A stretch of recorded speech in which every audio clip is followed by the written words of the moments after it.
vamos a empezar desde ya, entonces, con el webinar sobre cómo entender las cuentas básicas de la sociedad. Recuerden, sí, voy a tener permanentemente ahí un pequeño código QR que lo pueden escanear para que nos puedan seguir en redes sociales y puedan ver todo el contenido que vamos subiendo más o menos regularmente.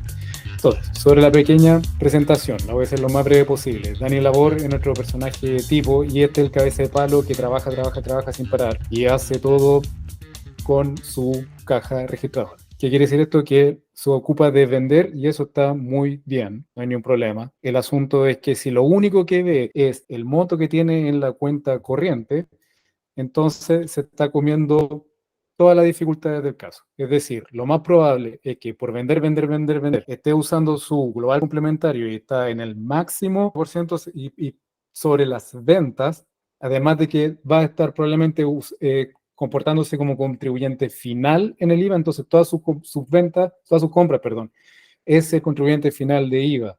Y entonces se está comiendo el IVA sin poder aprovechar el crédito y toda la cadena que hay detrás. Y además todos los riesgos del caso. Si adentro está asumiendo todas las obligaciones con trabajadores, proveedores y clientes y además acumulando patrimonio ahí, el día que tenga que responder lo va a hacer con lo propio. Esta es la mejor forma de terminar como Sísifo, es decir, estar subiendo esta roca, llegar hasta arriba al día 30, por ejemplo, y devolverse. ¿Por qué? Porque no ve la estructura como está trabajando. Puede que Dani no lo sepa, pero la forma en la que se lee su desempeño y la acumulación de sus resultados, esta es la forma en la que se está entendiendo cómo está avanzando en el tiempo. ¿Qué es lo que tiene que ver Dani? Aunque no lo sepa, lo más importante, cuando es alguien, sobre todo lo que estamos en los servicios, lo más importante es el estado de resultados. El pobre Dani está en las ventas y tributando sobre las ventas, tanto en el IVA como en la renta, y no está aprovechando todos los gastos que podrían disminuir el resultado y hacer un impuesto más chiquitito que si tuviera una sociedad y estuviera tributando en primera categoría. La idea es acumular todo esto en el balance, que es lo que le queda. Es decir, estar acumulando normalmente podríamos decir en su activo, y activo la definición que me gusta a mí son tener cosas que te dan, pero para que en definitiva tenga un patrimonio más grande. Patrimonio en una sociedad está en una cuenta pasivo porque es lo que la sociedad le debe al dueño. Es decir, lo que me conviene a mí como dueño de una sociedad es que el patrimonio de una sociedad sea importante, porque esa es básicamente mi fuente de riqueza. Esquemáticamente, ¿qué es lo que está haciendo el pobre Dani? Este cabeza de palo que trabaja como persona natural y se come todos los riesgos y se come todos los impuestos.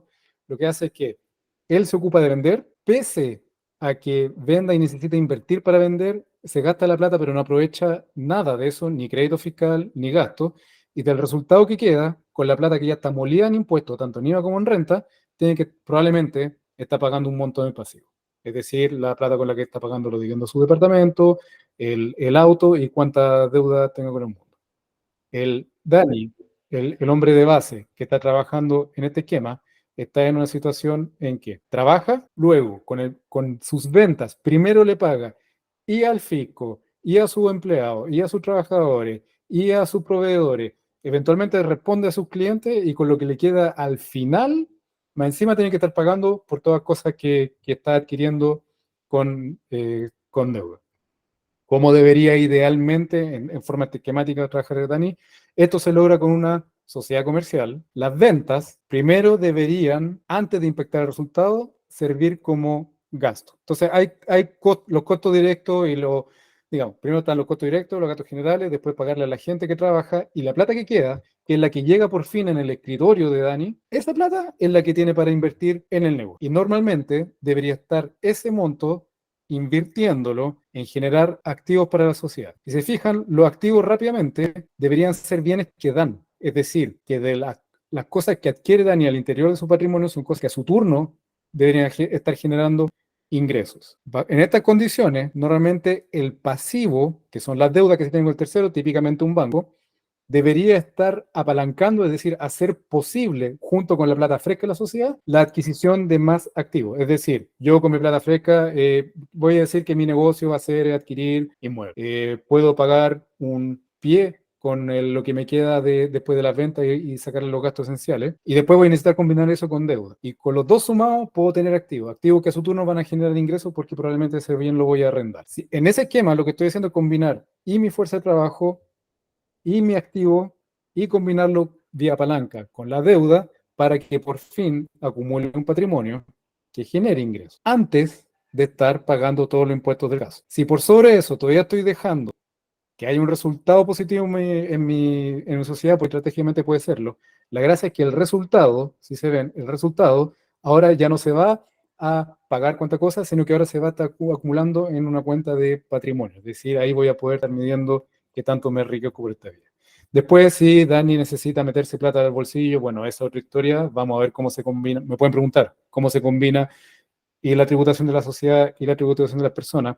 El esquema es pasarse de esto, que es un trabajador de base, el cabeza de palo, que lo único que ve son las ventas, que trata de llegar a fin de mes y trata de llegar a fin de año, el pobre, como buen Sísifo, va a estar siempre llegando al mismo punto todos los meses o todos los años en el mejor de los casos.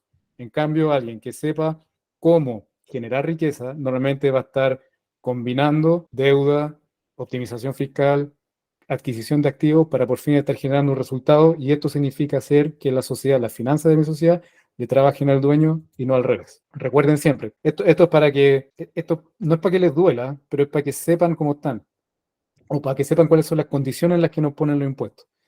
Los impuestos más importantes, que son el IVA y la renta, graban principalmente nuestra actividad. Es decir, hecha una venta, lo que sigue es el recargo del IVA, y después me puede ir bien, me puede ir estupendo, y si me va bien, bueno, voy a tener que compartir con el fisco gran parte de mis resultados. Y no es lo mismo compartir el 40% de todas mis ventas como persona natural y el fisco me la va a cobrar a mí, a estar pagando la tasa que no se mueve de primera categoría sobre el resultado que se le van a cobrar a mi sociedad. ¿Cómo se ve esto formalmente? Así. Lo que ven ahí, que para mí es hermoso, es un balance. Este es el balance que le va a entregar un contador. Es una sopa de números, no les voy a pedir que lo entiendan, pero esquemáticamente, si vieron los cuadrantes que les mostré, esos se expresan en un balance en los dos cuadritos que están ahí en amarillo. Por supuesto que no hay ninguna necesidad de ver los números.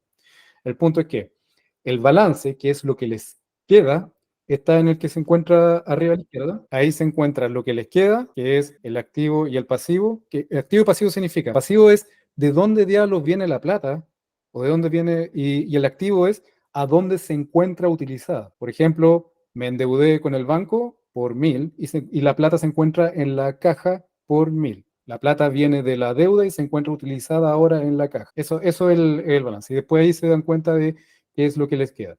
Y abajo a la derecha se encuentra el estado de resultado. Entonces, por lo general tengo una línea de ingresos que son las ventas, ojalá una o dos más que esa, y después toda la lista de gastos que hay. ¿Cómo hay que ver? Ya, por lo general, mis clientes en gran mayoría están ocupados de los servicios, entonces lo que importa es su actividad. Y en su actividad, lo que tienen que estar permanentemente viendo es de todo lo que les entra, cuánto tienen que gastar. Y de lo que gastan, qué es gasto necesario para generar la renta. Ahora sí, entonces, si se fijan en el caso de Dani, estoy poniendo que vende 100 millones de pesos al año. Y eso es perfectamente posible llegar a eso, sobre todo si se está en el comercio, en comprar y vender. Piensa que si Dani vende él 100 millones de pesos en un año, va a estar en los tramos más altos de impuesto a la renta personal. Es decir, primero le va a trabajar al fisco y le va a trabajar al fisco hasta el mes de mayo. Es imposible sostener un negocio así. Sobre todo si de esos 100 millones tiene que considerar que tiene costos, que puede ser el costo de todo lo que haya comprado para revender, los gastos, que para hacer circular todo lo que tiene. Después, muy importante, sobre todo lo que estamos en los servicios, cuánto cuesta a la gente, remuneraciones, cargas sociales, honorarios y servicios, que son todos los proveedores que hay que estar pagando para hacer posible la actividad. Lo que estamos en los servicios es ahí donde más gastamos plata. Ojalá que no sea más de un tercio. Después la depreciación, si están adquiriendo bienes raíces, por ejemplo, o maquinaria u otros bienes que vayan a quedar en el activo fijo y que sean del giro, se deprecian en el tiempo, y eso ayuda a disminuir la renta líquida imponible en la sociedad. Después hay algunos intereses, o sea, los intereses o efectos financieros, y bueno, y algunos impuestos también se pueden deducir. El asunto es que es perfectamente posible que de los 100 millones de ventas les quede como resultado, después de todos sus gastos, solo 15 millones de pesos de resultado. Y es muy distinto que una sociedad que está en ProPyme, por ejemplo, que este año está en el 10%, aunque su tasa natural es en el 25%, pagar básicamente el 25% de 15 millones es muy diferente a pagar el 40% de 100 millones. Y es muy diferente de verlo uno a que lo deba la sociedad. El estado de resultado es cómo les fue, cuál ha sido su desempeño, informa sobre la rentabilidad de su actividad. Después está el balance, que es lo que les queda. Y en el activo, ahí tienen una serie de... Primero se encuentran la plata disponible. Más adelante va a estar el activo fijo y es el que se puede depreciar. Depósito a plazo, todos los instrumentos de deuda, instrumentos de inversión también deberían estar en la sociedad. Y aquí les voy a dar el manual de cortapalo. En su patrimonio personal no deberían tener más que 2 DFL2, eventualmente un seguro con ahorros, si es que lo contrataron antes de la última reforma, ya está. Todo lo demás debería estar en sociedades, incluidos los depósitos a plazo, los fondos mutuos y todos estos instrumentos de deuda, instrumentos de inversión o parte de propiedades de otras sociedades. Eventualmente allí van a estar acumulando su propiedad intelectual y va a estar mucho más segura en su sociedad que en su patrimonio personal. ¿De dónde viene esto? Normalmente del resultado, que viene el patrimonio, y de la deuda que tengan con terceros, que por supuesto tiene que estar al interior de la sociedad. Entonces, ¿cómo se entiende toda esta cuestión? Es, en una sociedad con contabilidad completa, van a tener un estado de resultado, su resultado a lo largo de todo el año para que su renta líquida imponible sea óptima y estar trabajando permanente para acumular todo eso en activo que les sirva en definitiva y que aumente su patrimonio. Esa es la forma de tenerlo claro. Entonces, hablamos aquí de estado de resultado y balance. Antes de eso, hay un documento mucho más simple que deberían tener y manejar, que es un presupuesto. Es posible que hasta acá lo haya llenado de información y sea un poco difícil de tragar, y por eso vamos a pasar a las preguntas donde pueden empezar a decirme más o menos dónde le está doliendo. Sin perjuicio de eso, pueden empezar desde ya con un presupuesto que es el documento financiero básico y el de entrada que necesitan tener para tener, sin importar cuál es el negocio que estén manejando ahora. Vamos a pasar ahora a las preguntas que me mandaron antes de. Pablo pregunta, ¿es conveniente tener una cuenta corriente de empresa realmente? ¿Es mejor para tener las cuentas ordenadas? Sí. Entiendo que la consolidación contable es un mundo paralelo a la liquidez. A ver, la consolidación, no sé si se refiere a la reconciliación, pero sí sirve para saber que la plata no parte para cualquier parte. Un balance puede definir si es que tienen liquidez suficiente o no. Vean si tienen en las cuentas de caja y las que son de uso de plata rápido e inmediato, comparado con las deudas de corto plazo que tengan, y ahí se le llama un test ácido para ver si le pueden hacer frente o no a las deudas futuras que tenga la sociedad. Esto considerando que se es ordenado con los dineros. Claro, es justamente para acá la pregunta sobre DFL2 que le compró a su papá el 2021. Un bien que adquirió el 2021, ¿lo puede vender y aprovechar la 8000 UF? Si lo va a hacer vendiéndoselo a su hermano, no, porque son partes relacionadas. Ahí voy a poner un link después para que vayan a la parte de contenido, está el esquema de eso.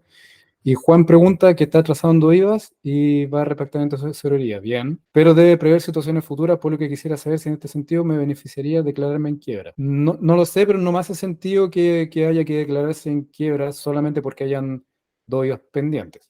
Para declararse en quiebra hay que estar quebrado, es decir, que los pasivos tienen que ser más que los activos. Y tener solo 2 IVAs, no es estratégico quebrar solamente para sacarse encima un par de ellos. Y si de ser así, ¿qué tan fácilmente puede volver a crear una empresa con las mismas características que la actual? Ya, si quiere hacer algo así como empezar de cero rápido, no creo que 2 IVAs sean suficientes para eso. Quizás sea un problema, si es un problema de financiero que tiene que ver con la oportunidad en que la plata entra y la oportunidad en que la plata sale.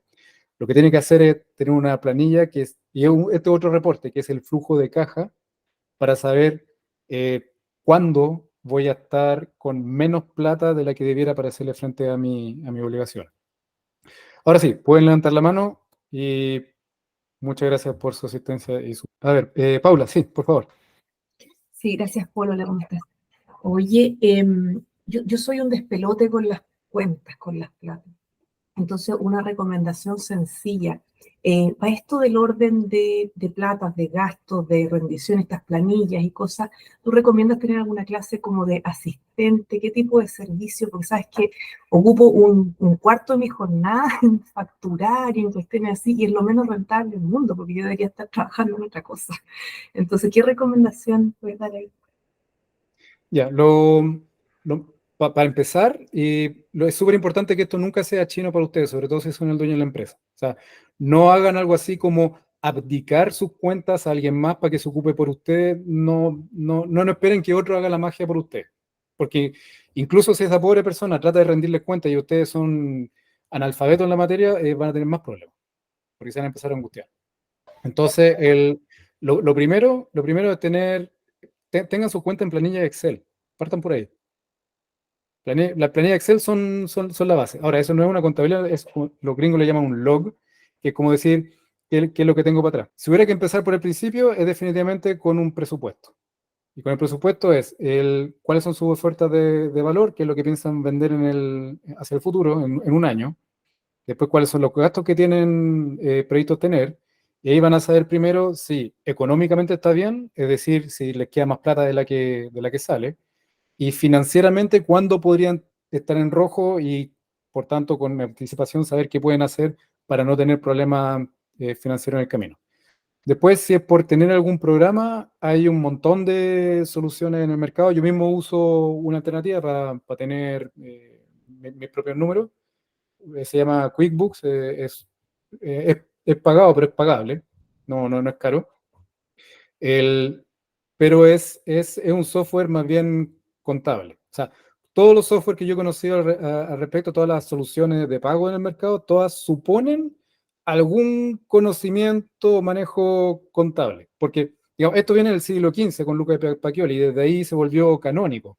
Entonces, no hay 15 formas de ver las cuentas, todas responden a más o menos este mecanismo, que son, o sea, la contabilidad se quería una pirámide. Tenéis libros contables donde uno mete los datos y después te hace el libro diario, el libro mayor y termináis con el balance y el estado de resultados. Va a ser así.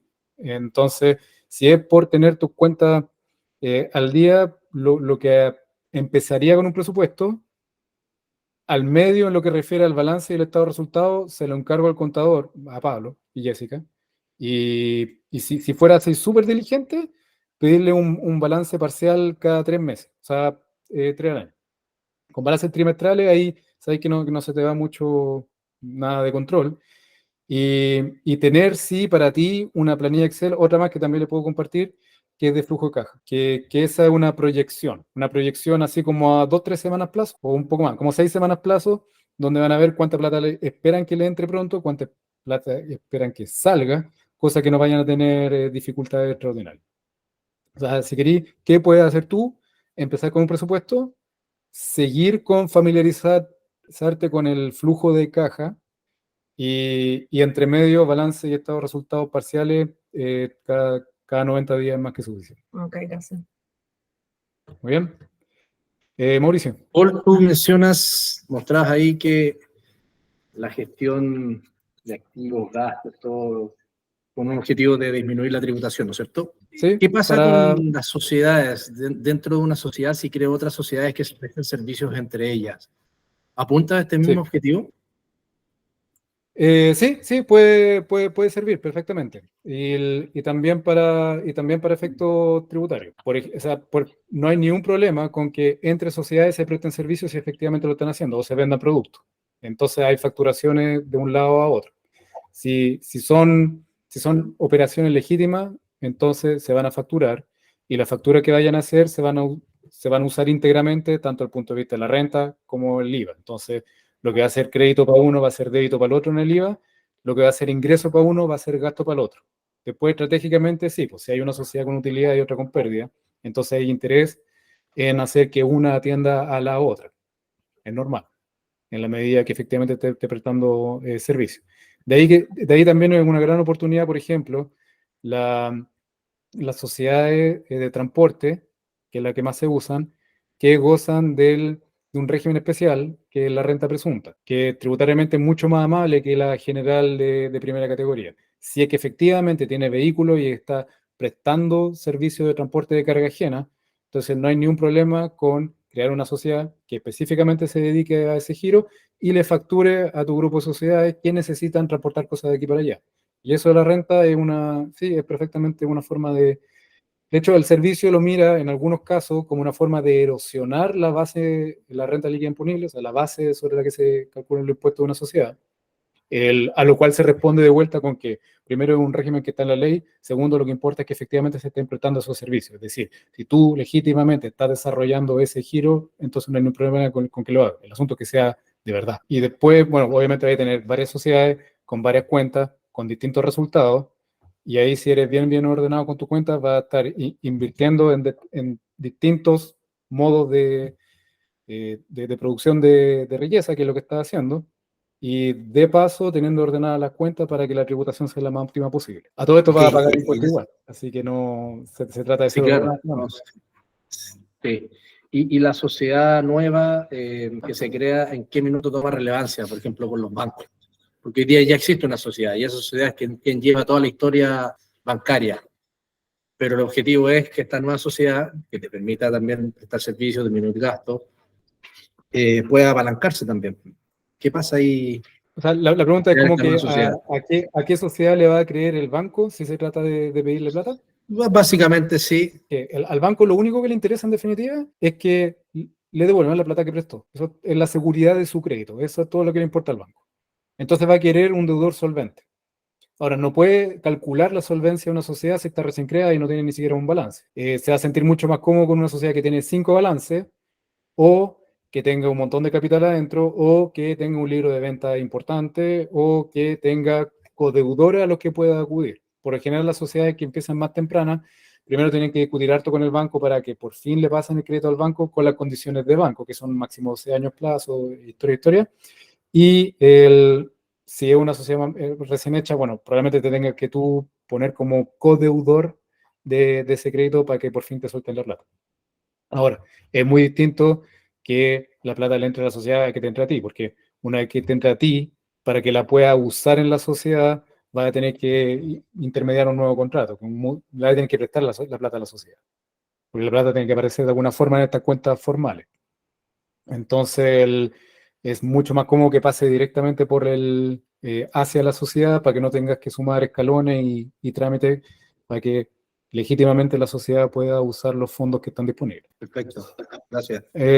Tanto mejor también si es que la sociedad que se va a endeudar, y esta es la ventaja de las sociedades de inversión, si es que tiene bienes. Si ya tiene bienes y sobre todo bienes pagados, entonces puede entregar, la sociedad que se va a endeudar puede entregar parte de sus bienes vía hipoteca como garantía del pago de los créditos que va a pedir. O sea, normalmente en el tiempo debería ser la sociedad como persona jurídica, aparte, podría ser más rica que tú, generar una posición patrimonial y básicamente alejar la mira de tu patrimonio y empezar a que se fijen más en tus sociedades que en ti. Sí, súper claro. ¿Paula? Gracias, Paul. Sí, para traspasar una propiedad a una sociedad, una SPA, ¿es sencillo o hay que hacer alguna clase de venta? Si yo tengo una propiedad y quiero efectivamente ya pagada y quiero efectivamente traspasarla a la sociedad para generarle patrimonio a la sociedad y que después también pueda endeudarse, lo que acabas de decir, ¿es sencillo el traspaso? Depende. Hay distintas formas o sea, si tú tienes una propiedad y crees que es estratégico que sea tu sociedad la que la tenga, aquí no hay respuesta tipo, porque hay que ver de qué propiedad se trata, cuándo la compraste. Tienes que saber que la sociedad, si va a traspasar a tu sociedad, entonces está relacionada, entonces no puede aprovechar el tramo de la 8.000 UF, por ejemplo, por el mayor monto en la venta. Y tampoco se puede usar cualquier precio, porque siempre hay que tener presente la facultad de tasación del servicio de impuesto interno. Si le pones un precio notoriamente inferior al de mercado, el servicio te puede decir, no, un momentito, el precio lo voy a poner yo y te va a girar el impuesto al caso. Entonces, siempre hay que ser bien atento en esas operaciones. Después, son básicamente dos las formas en las que se puede hacer lo que pretende. Una que es más o menos segura, el aporte en capital, aunque tiene efecto, como que te aumenta la patente y un poco más fome. Y ya hay una hipótesis un poco difícil de cumplir que excluye la facultad de tasación del servicio impuesto externo, o la otra derechamente es vendérsela. Y aquí de nuevo entra sobre todo el asunto del precio, porque no se la va a poder vender a un precio notoriamente inferior que el de mercado solamente para que no haya tributación. Entonces, perdona, la sociedad tendría que tener el capital necesario para comprarla, efectivamente. Claro, y después, o sea, eso tiene que ver contigo como vendedora, cuáles son las cosas que tienes que estar bien atenta para que no te vaya a perjudicar. Y fundamentalmente la forma en la que va a transferir la propiedad y al precio al que lo va a transferir, porque efectivamente está el asunto de la capacidad de compra que tenga la sociedad. No puede inventar que de repente te compró una propiedad a 3.000 UF cuando la sociedad está recién hecha. Entonces Ok, tiene entonces hay que verlo como caso a caso, en verdad. O sea, Sí, no y en vale. ese caso, en ese caso sí, de ahí hay dos formas de solucionar. La primera es que le meto plata a la sociedad, o sea, por ejemplo, la sociedad se endeuda, que puede ser contigo, y de ahí está el origen de los fondos, entonces ahí va a aparecer plata en el pasivo, y después va a estar el uso de los fondos, y en el pasivo entonces apareció en la caja la plata suficiente, y después con la caja compra algo, entonces lo que era caja ahora pasa a ser un bien inmueble. ¿Te fijas? Y ahí tenéis un apalancamiento, ahí está el pasivo apalancando la creación de la adquisición de activos. ¿Te fijáis? O forma de comprar también puede ser con deuda, es decir, el precio puede quedar pendiente de pago. Entonces ahí estiráis en harto tiempo el pago de la sociedad y eso puede ser una oportunidad porque después la sociedad te va a pagar a ti, pero en vez de estar completando el camino de la renta, en verdad te va a estar pagando una propiedad. Y ahí se pueden hacer cosas bien interesantes para ver cuándo diablo en verdad vaya a estar tributando o no.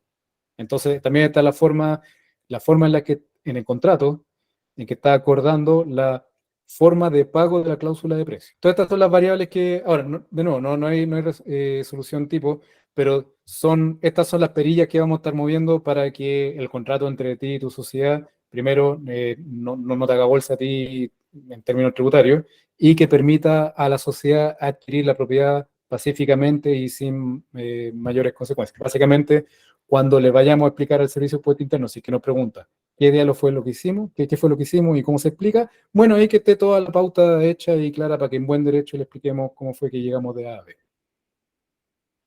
Perfecto, gracias. Bien. Nicole, Hola, Paul, ¿cómo estáis? ¿en tú? Bien, también gracias por consulta. Mira, estoy en un proceso súper difícil como empresa porque Ya. creo que estoy como en un proceso de tener que pegarme como un saltito de que era la chiquitita que estaba haciendo ciertas pegas a ciertos clientes y hoy día tengo el taller lleno de pegas. Pero es un muy buen problema. Sí, es que es problema en el sentido de que cómo enfrentamos eso para que ese crecimiento, en el fondo, pueda ser de manera ordenada para la empresa, porque hoy día me vuelvo mono, pues, ¿cachai? Sí. Ya. Entonces, la pregunta en el fondo es, ¿cómo cuando tú te enfrentas a un pasito más, porque tampoco es que me pegue un salto gigante, pero un pasito más, cuáles son los pasos que tengo que seguir para que en el fondo este crecimiento sea de manera ordenada y no se me escape de las manos? Porque eso significa más pagos, contratación de mayor personal, o a lo mejor no solamente contratación de personal estable, sino que contratación de personal por proyecto. Administrativamente hablando, cómo voy con el tema de las platas, ¿cachai? Me está entrando más plata y tengo que empezar a mover esas lucas eh, de manera que esto pueda ser, no sé, ordenado en el fondo. No quiero crecer y no saber cuánto es lo que estoy ganando por crecer o ese tipo de cosas. Que hoy día me asustan un poco porque siento que podría en algún minuto, si no lo atajo, perder un poco el control. Sí, mira, esta es una planilla de presupuesto súper simple. Aquí, estos son los argumentos con los que van a vender y los ingresos que van a tener en el año.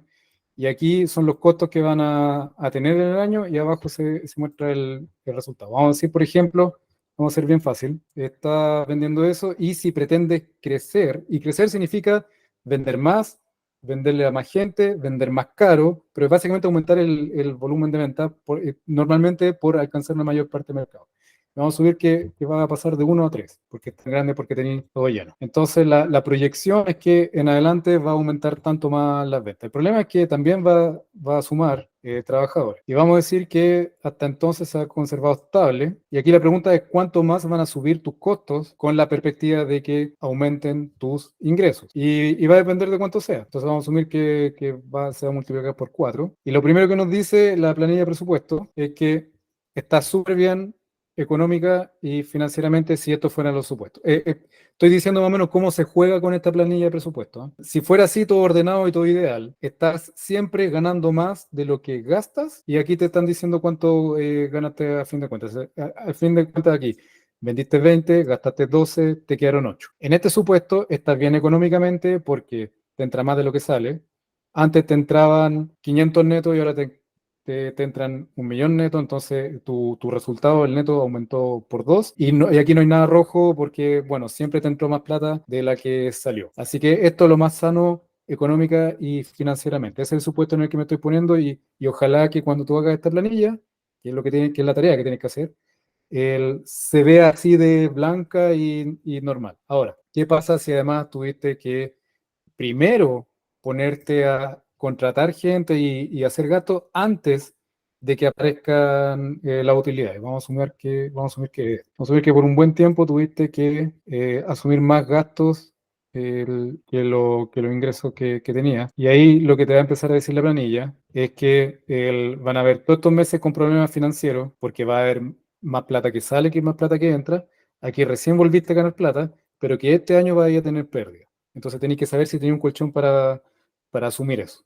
Entonces, lo que a tu pregunta es, ¿cómo se responde? Tienes que saber en el tiempo cuándo te va a entrar la plata y cuánto, cuándo va a salir la plata y cuánto, ponerlo en una planilla así proyectada, meses para adelante, y saber cuándo vas a tener algún problema financiero, y aquí nos están diciendo que va a ser entre junio y octubre, y si al final te va a quedar plata o no. Entonces aquí va a estar en un esto es una especie de, yo lo veo como un acordeón. Ya tenéis bien apretado el acordeón y no lo podía apretar mucho más, noto en que ya no podéis más. Y eso le pasa a la gente que llega a un cierto máximo de rentabilidad y ahí está forzada a abrir de vuelta el acordeón y eso significa crecer. Es decir, que con lo que está acumulando plata va a tener que invertir y se te va a poner roja la planilla y para salir a buscar una mayor parte de mercado, vender más caro, venderle a más gente, vender distintos productos eventualmente. Y lo que pasa cuando se crece es que efectivamente aumentan las ventas, si es que se logra, pero como aumentan los gastos, tiene que ver económicamente si es que tiene sentido, es decir, me va a quedar plata al final, y financieramente si es que voy a tener hoyos en determinados meses y cómo puedo hacer para taparlo. Entonces, lo primero que tienes que hacer es tener un presupuesto. Y cuando eche a andar esta cuestión, tenés que tener un flujo de caja para ver cuándo diablos tenéis que reaccionar. Y entre medio es lo mismo que la respuesta de la Paula. Sobre todo si va a tener una lógica de crecimiento, tanto más importante es que cada 90 días tenga un balance con estado de resultados hecho por el contador, para saber sobre todo cómo se viene la tributación a final del año. Clarito como el agua, me quedó. Ya, entonces, perfecto, estamos justo en el tiempo. Estupenda la pregunta de Nicole, porque les voy a enviar a cada uno esta planilla de presupuesto y la tienen que llenar con sus números. Y sobre todo, Nicole, y ojalá, me encantaría recibir de vuelta un pequeño feedback que diga o que el negocio hace sentido o no, o a ver cuándo diablos voy a tener o no dificultades financieras, y eventualmente qué diablos puedo hacer, porque si hay mucho rojo, entonces quizá no conviene hacer el negocio, o bien si hay rojo pero lo puedo hacer, entonces va a convenir crecer, y de ahí la pregunta es, ¿cuánto más tengo que crecer hasta estar en la necesidad de volver a tener que ser rentable? Por eso lo llamo acordeón, porque va y vuelve. Siempre van a estar entre o estoy siendo más rentable o estoy creciendo. Es raro que sean las dos a la vez. Justamente ver la planilla y empezar con un presupuesto es el mínimo irreductible con el que van a poder llegar a destino sin que las tripas les suenen y les terminen haciendo renunciar. Si no me pregunta, usamos íntegramente los 40 minutos, entonces le agradezco mucho la participación y asistencia a todos. Les voy a mandar un pequeño mail compartiendo esta pequeña planilla que es súper sencilla pero es fundamental hacerla, y un pequeño link con un formulario para hacer las encuestas de siempre que nos permiten siempre mejorar estas pequeñas ocasiones que son de ayuda para todos. Entonces, sin más, le agradezco mucho a todos la asistencia y será hasta la próxima. Gracias, Paul. ¿Ok? Muchas gracias, Paul. Nos vemos. Chao, que estés bien. Nos vemos.